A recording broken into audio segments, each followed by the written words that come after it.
Séance extraordinaire du 9 décembre 2024. Point 1, ouverture de la séance extraordinaire. Point 2, adoption de l'ordre du jour. Point 3, étude et adoption du budget 2025. Point 4, étude et adoption du programme triennal d'immobilisation. Point 5, période de questions sur les sujets à l'ordre du jour. Et point 6, levée de l'Assemblée. J'ai un proposeur, M. Boisvert, Mme Couture.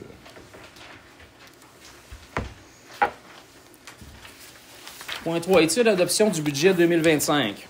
La municipalité doit, entre le 15 novembre et le 31 décembre de chaque année, préparer et adopter les prévisions budgétaires pour le prochain exercice financier et prévoir des revenus au moins égaux aux dépenses qui y figurent, et ce en vertu de l'article 954 du Code municipal du Québec.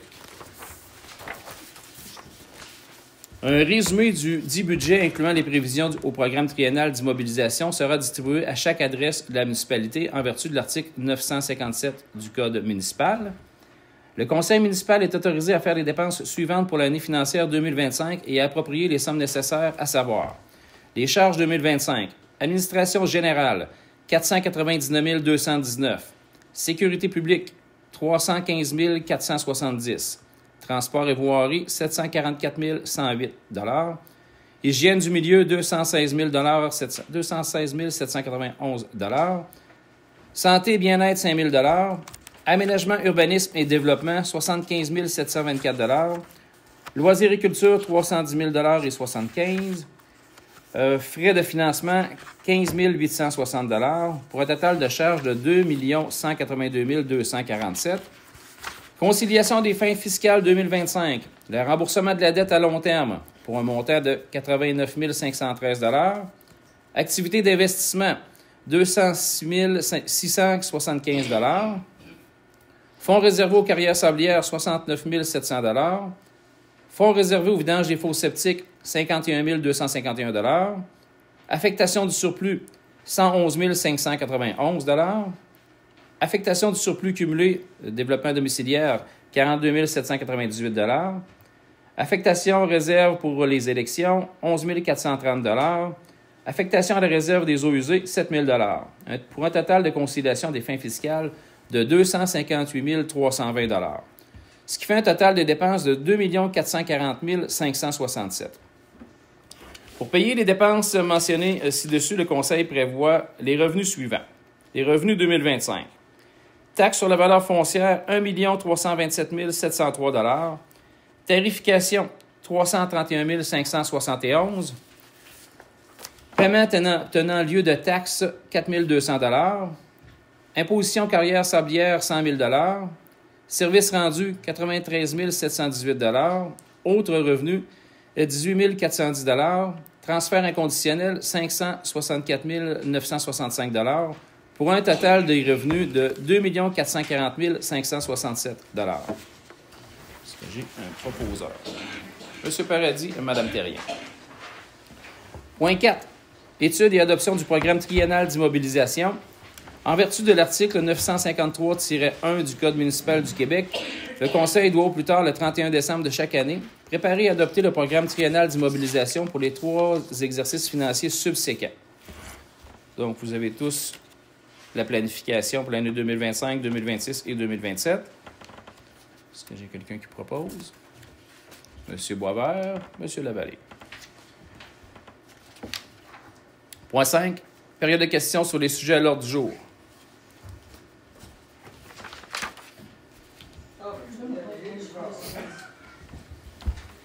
Bon, ça n'a pas rapport au budget, naturellement, mais c'est pas quelque chose qui est apparent. J'ai vu dans le journal que Mobilibus doublait la quote-part. Est-ce que dans notre cas, ça fait combien? Et si tu n'as pas le détail, c'est pas grave. En fait, la quote-part, oui, elle a augmenté, mais on va aussi recevoir une ristourne de la MRC parce qu'on faisait partie des premiers là, qui ont embarqué dans le Mobilibus. Je peux te dire. Il me semble que c'était un montant de 4 000 là, qu'on recevait là, de ristourne. Pour le Mobilibus, je l'ai dessus de détailler. L'avenir, administration, bâtisse, conseil, Je ne sais pas si je l'ai détaillé. Par cœur. Moi, par cœur, je ne pourrais pas vous le dire. Hein? Par cœur, je ne pourrais pas vous le 10 dire. 728 et 74 pour le mobilibus. Pour 10 000? 10 728 et 74 pour le mobilibus. Je ne sais pas si je peux la poser, sinon j'attendrai en temps de vie. Posez-le, on va vous le dire. Combien d'utilisateurs?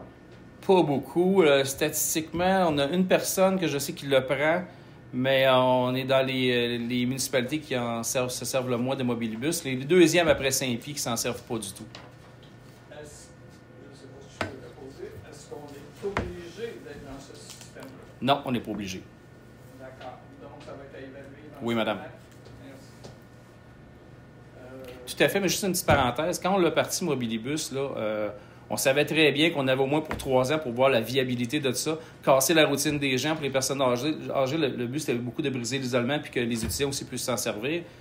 Je ne sais pas pourquoi. On va faire des billets gratuits ici puis ça ne semble pas lever à l'avenir.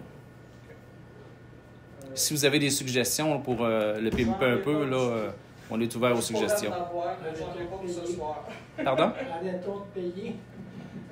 Ben, je pense qu'il faut attendre. Oui. Puis le but, c'est que ça vienne qu'à se financer complètement, qu'on n'ait plus à payer. Ce sera encore plus intéressant. Puis le 10 728 et 74.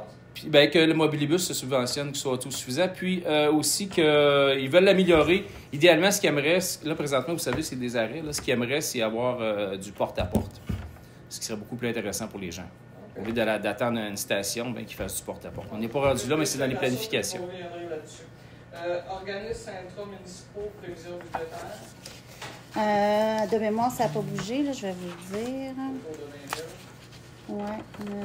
Intramunicipaux, 20 000. 20 000. C'était 20 600 l'année passée. Et notre code-part à la MRC est rendu de combien? La cote-part totale? Oui. La cote-part totale est de...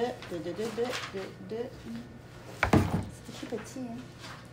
138 838 et 81 sous. Elle a augmenté pas mal. C'est dû à, principalement, qu'on est taxé sur la valeur foncière uniformisée. Oh. Voilà. OK.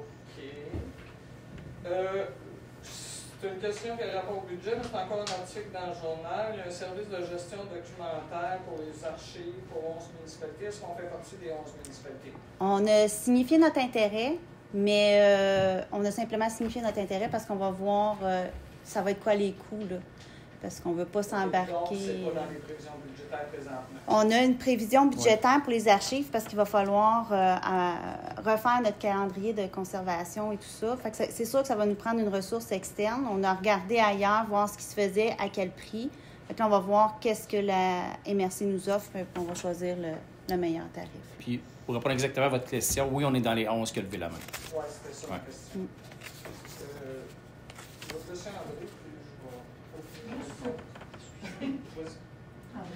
Juste pour compléter la question à Marielle, parce que c'est sûr qu'il y en a qui vont écouter la patente audio, puis ils ne savent pas c'est quoi, quand vous avez parlé de la MRC La valeur foncière uniformisée, c'est que c'est notre rôle avec un petit pourcentage qui nous mette d'ajustement pour que notre rôle suive le marché. Fait que là, nous, on est, mettons, on a une valeur foncière de je ne me rappelle plus exact, 272 000, nanana. Bien, la valeur foncière sur laquelle nous, on est taxé, je ne sais pas, je l'ai ici, là, la valeur foncière uniformisée, c'est 338 334 388 qui est calculé notre quote-part, comparativement à...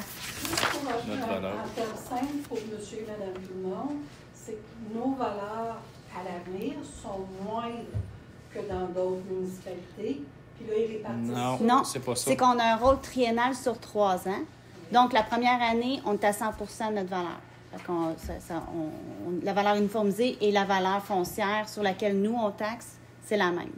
La deuxième année, on a notre valeur foncière sur laquelle on taxe, puis il y a la valeur foncière uniformisée. C'est le gouvernement qui vient dire, bien, ta valeur foncière uniformisée, ça va être plus 2, 3, 4, 5 je ne sais pas, là, je ne me rappelle plus exactement, là.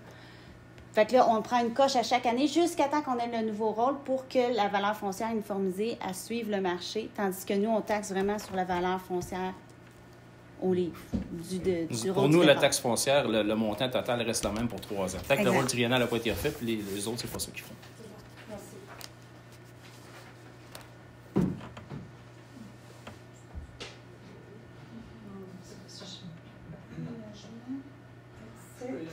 L'aménagement à l'accès du bureau, 43 000, c'est quoi? En fait, là-dedans, on a l'ouvre-porte automatique, puis c'est tout à refaire les trottoirs à l'avant, puis les marches, tout ça, le béton là, à l'extérieur avec les escaliers et tout là, pour entrer au bureau municipal. OK. Y a-t-il des subventions là-dessus? Il y a une subvention pour l'ouvre-porte automatique qu'on n'a pas la réponse encore. On a envoyé ça au mois d'août. On devrait avoir une réponse d'ici avril. Parce que l'ouvre-porte automatique, ça va à l'entour de 3 000. Oui, on avait un 30 quelques mille là, pour tout refaire les trottoirs et tout ça là, à l'avant du bureau, faire l'accès justement. Là, Et ça, il n'y a pas de subvention là-dessus. ça, pas jusqu'à maintenant. Si on est capable d'en trouver une, c'est sûr qu'on va l'appliquer. Puis l'accès au centre des loisirs, Ouvre-porte automatique aussi.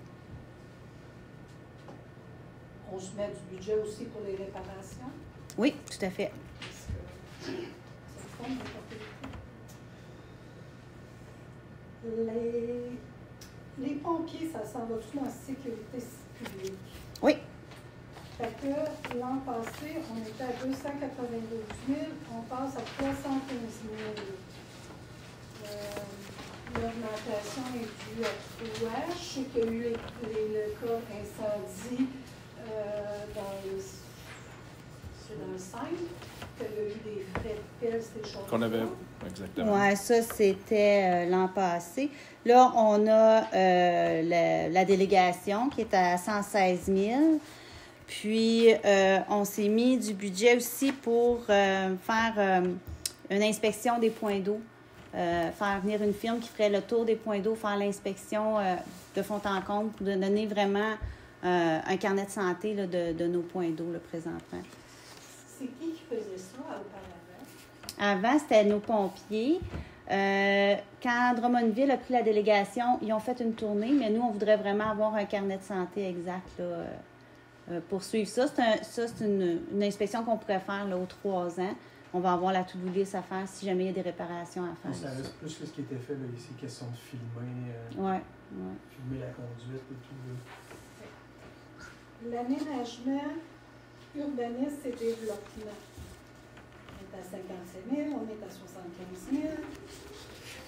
En fait, là-dedans, on a mis un budget pour la phase 2 du développement domiciliaire, là, des honoraires et tout ça de professionnels, parce que là, on a eu la caractérisation, l'étude environnementale, mais ça va nous prendre des ingénieurs pour rédiger les documents là, au ministère et tout ça. Fait qu'on s'est mis plus d'honoraires là, pour les expertises, mais il vient faire un in and out, si on veut, là, parce qu'on a augmenté l'affectation du surplus accumulé au développement domiciliaire en même temps, qui est un peu plus bas dans le budget, là, dans les conciliations à des fins fiscales. C'est juste pour comprendre. C'est que là, ça, c'est pour la phase 2. Ouais. Fait que l'an passé, on avait dépassé un 57 000. On avait budgété. Une Ouais. moyenne de 57 000 l'an passé. Ouais. Là, on rajoute 75 000.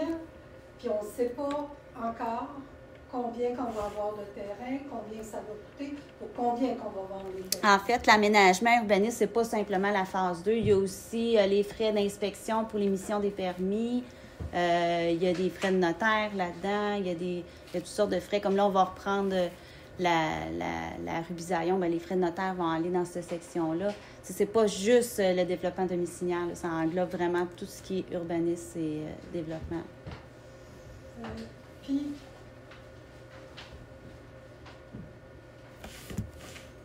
service rendu. Service rendu, ça peut être des ventes de bacs, tarification de camp de jour, toutes des choses comme ça, là, des choses qu'on va facturer. Le service. OK, avec le 4 jours, là, ça C'est ça. ça devrait beaucoup de bacs vendus. Les revenus d'hiver aussi rentrent là-dedans. Oui, laissez son tour, je vais revenir. Aménagement d'une halte cyclable. Est-ce que c'est à la Gloriette? Oui. Oui. C'est le projet de la Gloriette. Oui. D'accord.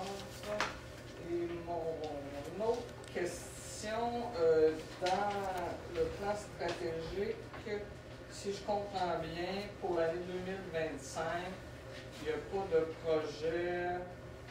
Non, oui, il y en a un. Ma question est plus précise que ça. Il n'y a pas de projet pour centraliser les organismes dans un même bâtiment. Non, pas pour l'année prochaine. 2025. Non. Dans le fond, c'est ça ma question, tout simplement. D'après le plan que je vois là, il n'est pas prévu non plus dans le plan triennal pour l'instant. Pour l'instant, non. Mais comme là, quand on parlait de développement urbaniste, ça pourrait rentrer dans des honoraires, de voir la faisabilité là, de qu'est-ce qu'on fait. Est-ce qu'on agrandit les loisirs? Comment qu'on peut... De change-tu de 3 bâtisse? à 5 ans. Oui. Parce que là, je ne le vois pas dans le 3, donc je peux le voir dans le 5. Mais il n'est pas dit qu'il ne sera pas dans le 3. Non, mais je dis juste sur papier, moi. Là. Ouais. Tout à fait d'accord. Je fais juste essayer de comprendre le papier devant moi. D'accord. Tu peux tomber en brise. Juste vous rappeler que normalement, c'est une question et une sous-question. Là. On est sur la bonne franquette ce soir, allez-y. Là. S'il y a des gens qui veulent nous poser des questions, il y a pas Allez-y, de Mme problème. Charpentier. Ce que vous ne savez pas, c'est que nous les ont toutes données.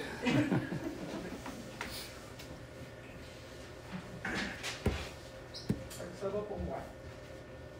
Pour la piste cyclable, on parle de 19 000 $. Là-dessus, y a-t-il une partie de subvention?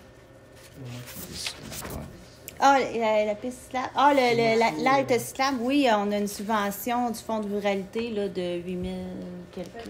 En principe, de la part de la municipalité, on parlerait de 11 000.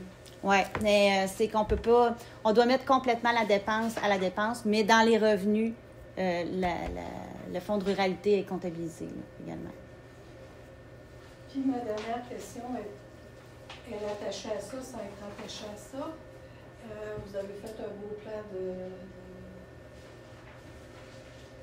Stratégique. stratégique. Y a-t-il une somme qui est dans ça pour faire avancer le plan stratégique, faire les continuités? On a un budget pour l'évaluation ici. Oui, puis on a un budget de prévu aussi...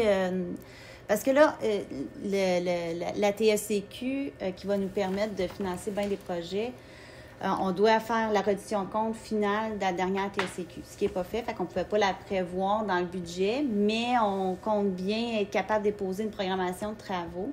Il y a certains projets qui étaient dans la planification stratégique qui pourraient être déposés dans la TSCQ, que je ne parlerai pas là parce que ce n'est pas fait, puis je ne veux pas m'embarquer là-dedans. Mais dans les budgets qu'on présente ce soir, il y a des dollars qui ont été budgétés pour sécuriser en attendant qu'on ait un prolongement du trottoir là, sur la principale. Là. Fait que ça, c'est en lien avec la planification stratégique. Mais à part de ça, pour la planification stratégique, bien, je crois bien que les élus vont continuer de faire leur atelier de travail, de voir comment on peut faire avancer la planification puis faire le suivi de tout ça. Là. Le conseiller ou la conseillère qui s'occupe du dossier des minibus, c'est qui? Des minibus? Mobilibus, Mobilibus. Moi, c'est pas tant plus. il n'y a pas de conseiller assigné à ça. Ça, c'est la MRC qui gère Mobilibus. Parce que pour ce qui est de la trêve de ces affaires, vous avez demandé s'il y avait des gens qui avaient des conseils ou des idées. Le 3/4 des gens ne savent pas comment ça fonctionne. Puis je ne sais pas comment le faciliter. Je parlais tout à l'heure d'une personne qui s'en sert ici à l'avenir. Tu sais, c'est moi-même qui l'ai enregistré parce qu'elle ne savait pas comment faire. C'est quand même simple, là, mais ça prend quelqu'un peut-être pour aider les personnes âgées à le faire une première fois. Puis on est prêt à le faire au bureau municipal. Là. C'est juste qu'il faudrait que les gens viennent le demander. Mais... Puis ça revient dans votre plan stratégique. Là. Les communications, le journal.